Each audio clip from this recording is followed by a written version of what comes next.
بسم اللہ الرحمن الرحیم۔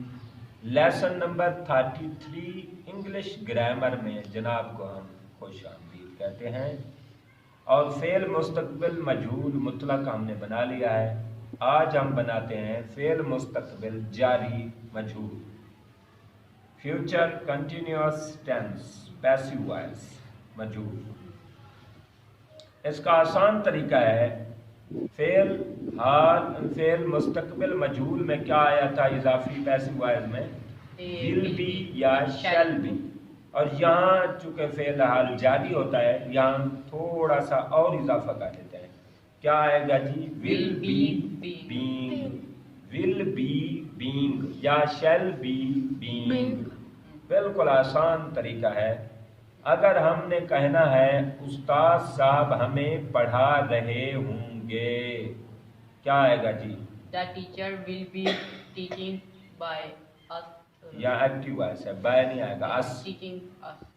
The teacher will be teaching us، یعنی ٹیچر ول بی یعنی ٹیچر گے ٹیچنگ پڑھا رہے ہوں گے، اس منے ہمیں۔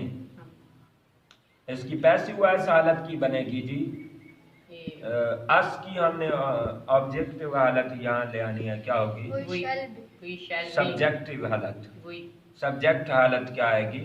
وی، اور آگے shall be. بی، اور جاری کے لیے Being. Being, we shall be being. اور ٹیچ کی third form Taught. Taught by the By teacher, by the teacher. یعنی بن جائے گا we shall be being taught by the teacher, یعنی ہمیں استاد صاحب سے پڑھایا جا رہا ہوگا، ہمیں استاد صاحب سے پڑھایا جا رہا ہوگا۔ ٹھیک ہو گیا؟ اگر ہم نے دوسری مثال بنانی ہے، ہم غریبوں کی مدد کر رہے ہوں گے، کیا آئے گا؟ We shall be helping the poor. We shall be helping the Poor.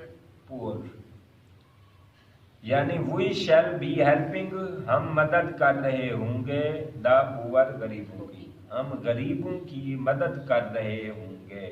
اس کو کیا کنورٹ کریں گے؟ The poor کو شروع دا میں پور کو شروع میں لے آئیں گے، اور آگے کیا لائیں گے؟ will be بینگ being جی، ہیلپ کی helped helped by by us. اس، غریبوں کی مدد ہم سے کی جا رہی ہوگی۔ The poor will be being helped by us. یہ آسان طریقہ ہے کہ آپ نے فعل حال جاری مجہول میں ول بی بینگ یا شیل بی بینگ کو لگا کر تھرڈ فارم لگائیں، آبجیکٹیو حالت کی ضمیر لگائیں، بس۔